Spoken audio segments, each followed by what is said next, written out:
Anticiclone Giuda ancora dominante, tanto sole e qualche rovescio sui rilievi, ma attenzione perché da venerdì è atteso un picco delle temperature e sarà caldo infernale sull'Italia.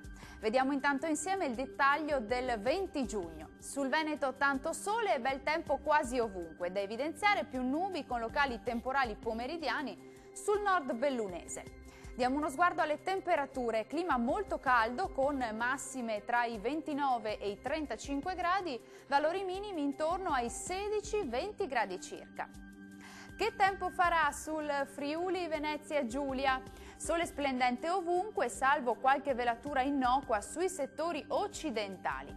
Temperature massime comprese tra i 29 e i 32 gradi, valori minimi intorno ai 18-19 gradi circa.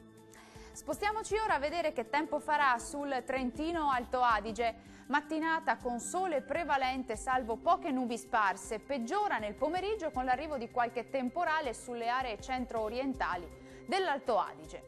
Temperature massime molto calde tra i 32 e i 37 gradi, minime tra 16 e 17 gradi circa.